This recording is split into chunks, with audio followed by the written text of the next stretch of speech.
बिस्मिल्लाहिर्रहमानिर्रहीम अस्सलाम वालेकुम डियर ऑल स्टूडेंट्स। होपफुली अब सब लोग खैरियत से होंगे।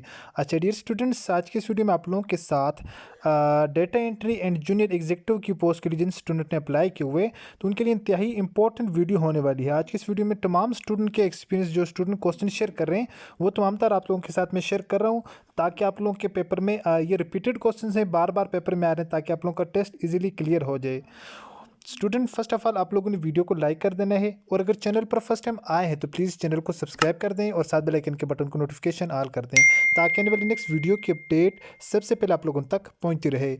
अच्छा डियर स्टूडेंट, आप लोगों को डिस्क्रिप्शन में एक व्हाट्सअप ग्रुप का लिंक मिल जाएगा, जहाँ पर आप लोगों को तमाम स्टूडेंट के एक्सपीरियंस क्वेश्चन और इसके अलावा आप लोगों को इंटरव्यू की प्रिपरेशन भी करवाई जाएगी। ओके, आप लोग उस ग्रुप को ज्वाइन कर लें। सो हम स्टार्ट करते हैं अपनी आज की वीडियो को। पहले जो क्वेश्चन आया हुआ था जी, what is the speed of sound affect by. जो स्पीड ऑफ साउंड है वो यहाँ पर, यहाँ पर था मीडियम ही था, ठीक है, मीडियम। किसी मीडियम के अंदर स्पीड ऑफ साउंड है, उसको क्या, कौन सी चीज़ जो है वो अफेक्ट करती है, तो यहाँ पर मीडियम ही था, ठीक है। What is the speed of sound affected by medium. तो मीडियम के लिए जो स्पीड ऑफ साउंड है, उसको डेंसिटी एंड इलास्टिसिटी जो है, ये दोनों चीज़ें इसके ऊपर डिपेंड करती हैं, यानी इसको अफेक्ट करती हैं। ओके, उसके बाद ये स्टूडेंट नेक्स्ट जो क्वेश्चन आया हुआ था जी, which country is famous for shawl in continent Asia. अच्छा, कॉन्टिनेंट एशिया के अंदर, एशिया का जो ब्रियाज़म है, इस ब्रियाज़म में कौन सी जो कंट्री है वो शाल के लिए मशहूर है, तो वो सब कॉन्टिनेंट यानी बर सग़ीर जो जिसको कहा जाता है, और उसमें स्पेसिफिकली कश्मीर, कश्मीर जो है ये इसके लिए फेमस है। ओके डियर स्टूडेंट, ये आज के पेपर के क्वेश्चन हैं तमाम तर, ये स्टूडेंट के शेयर किए हुए एक्सपीरियंस के क्वेश्चन हैं। उसके बाद नेक्स्ट जो क्वेश्चन है डियर स्टूडेंट, अपोजिट ऑफ डेफिडेंट। डेफिडेंट का अपोजिट कौन सा है, तो डेफिडेंट का अपोजिट, डेफिडेंट कहा जाता है मुख्तलिफ को, तो इसका अपोजिट जो होगा ये ब्रश हो जाएगा। Okay, brash, brash is the opposite, opposite of diffident, ठीक है जी। Opposite mean antonyms. Okay dear student, उसके बाद नेक्स्ट जो क्वेश्चन है जी, verb is used for.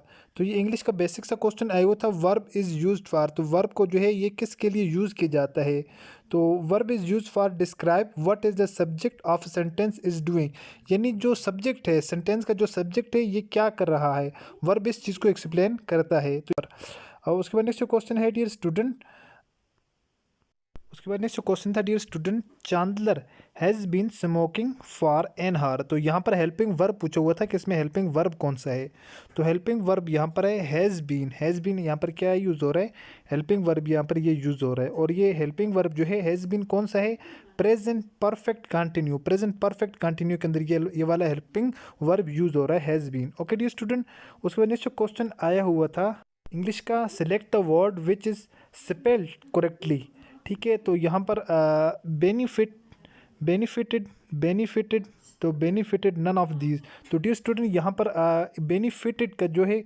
Correct spelling वाला वर्ड कौन सा है, तो बेनिफिटेड का जो है BENEFITED, इट मीन जो ऑप्शन नंबर ए इसका जो है बेनिफिटेड, फ़ायदेमंद, तो ये इसका आंसर ठीक होगा, करेक्ट होगा, तो ऑप्शन नंबर ए जो है वो इसमें करेक्ट आंसर है।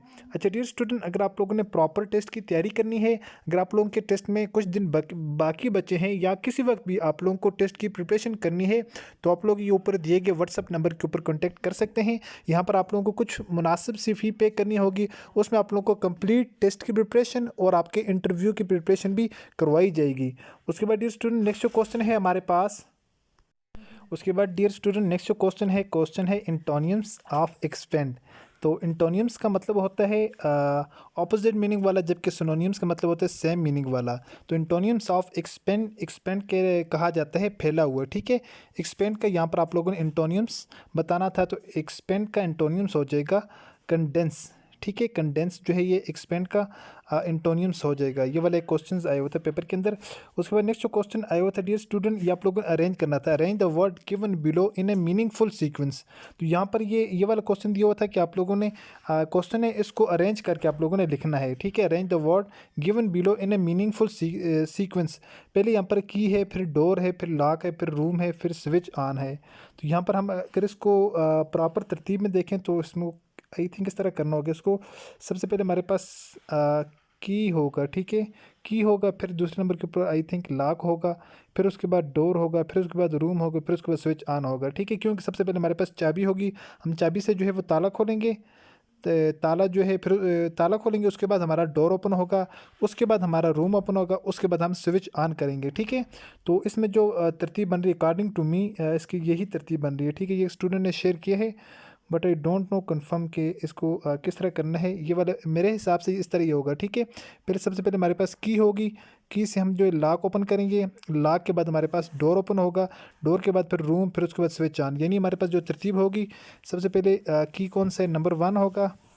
मैं प्रॉपर आप लोगों को यहाँ पर बता देता हूँ। पहले नंबर 1 होगा हमारे पास, नंबर 1 के बाद हमारे पास नंबर 3 होगा, प्रॉपर जो तरतीब थी। 3 के बाद हमारे पास 2 होगा, 2 के बाद हमारे पास 4 होगा, 4 के बाद हमारे पास 5 होगा। मीन 1 3 2 4 5, ये हमारे पास ये वाली तरतीब बन रही थी। ठीक है, तो ये इस तरह का क्वेश्चन था। ये भी इंटेलिजेंस का क्वेश्चन था, यानी IQ का, थोड़ा सा डिफिकल्ट था।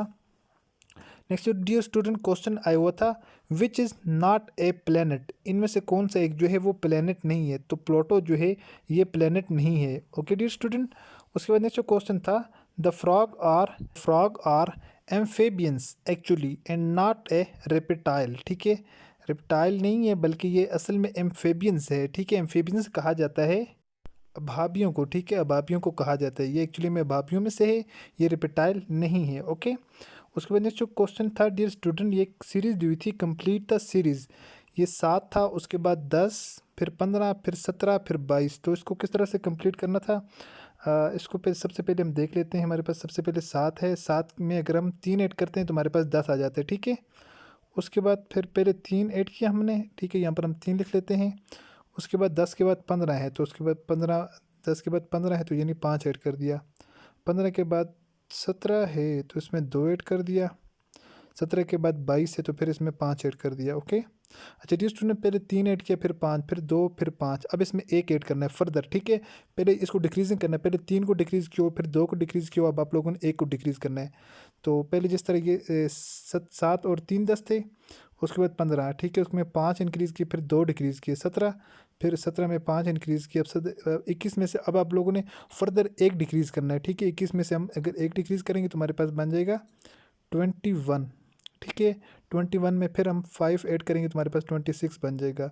सो इसका मतलब है हमारे पास जो करेक्ट आंसर है वो 21 आ जाएगा। इस क्वेश्चन को आपने समझना है, डीपली है थोड़ा, बट यही इसकी तरतीब यही है। ठीक है, पहले 3, फिर 5, फिर 2, फिर 5, फिर 1, फिर 5। ठीक है, यही इसकी तरतीब है। आई थिंक आपको शायद यहाँ पर शो हो रहा होगा क्लियरली। पहले 3 थी, फिर 5। ठीक है, ये तरतीब थी, फिर उसके बाद 2, फिर 5, फिर उसके बाद अब हमने 1 करनी थी, फिर उसके बाद 5। तो हमने जब 1 की तो 22 में से 1 निकालेंगे तो हमारे पास 21 आ जाएगा। ओके, ये इसका करेक्ट आंसर आ जाएगा। तो डियर स्टूडेंट, ये कुछ स्टूडेंट के एक्सपीरियंस के क्वेश्चन थे, तो मैंने आप लोगों के साथ शेयर कर दिए हैं ताकि आप लोगों का जो है रिटन टेस्ट अच्छा हो जाए। टोटल जो MCQs होते हैं रिटन टेस्ट के आप लोगों के, वो 20 ही MCQs होते हैं। ठीक है, 20 MCQs होते हैं, उनके लिए आप लोगों का 17 मिनट टाइम है, और बाकी टाइपिंग के लिए जो आपका टेस्ट होता है उसके लिए 3 मिनट टाइम है। और उसमें एक आपको पैराग्राफ दिया जाता है, एक स्क्रीन है, स्क्रीन को यहाँ से स्प्लिट कर देते हैं। ठीक है, हाफ कर देते हैं, एक पैराग्राफ ऑलरेडी ऊपर लिखा होता है। इसी पैराग्राफ को देखकर आप लोगों ने नादरा का जो उनका अपने कीबोर्ड्स होते हैं उसमें देखकर आप लोगों ने यहाँ पर नीचे मेंशन करना है। यहाँ पर आप लोगों ने ऊपर से देखना है, नीचे लिखना है। ठीक है, तो इसमें आज का जो पैराग्राफ आया हुआ था डियर स्टूडेंट, जो आज का पैराग्राफ आया हुआ था वो ये था, रेसिम्स इन यूनाइटेड स्टेट। ठीक है, रेशियम इन यूनाइटेड स्टेट मतलब यूनाइटेड स्टेट USA के अंदर जो नस्ल कुशी है, तो उसके बारे में एक पैराग्राफ दिया हुआ था जो कि कुछ इस तरह का पैराग्राफ था। ठीक है, ये एक स्टूडेंट ने शेयर किया था, तो मैंने अपने जो है ये ग्रुप के अंदर शेयर किया, तो ये मैं आपको लोगों को यहाँ पर दिखा रहा हूँ। ओके, ये वाला पैराग्राफ आया था, इसको ऊपर से देख कर नीचे लिखना था। होपफुली डियर स्टूडेंट कि आप लोगों को मेरी आज की वीडियो पसंद आई होगी। मिलते हैं नेक्स्ट वीडियो में इसी तरह एक और इन्फॉर्मेटिव वीडियो के साथ। अपनी दुआ में याद रखिएगा और देखते रहिएगा चैनल वे ऑफ लर्निंग। अल्लाह हाफिज़।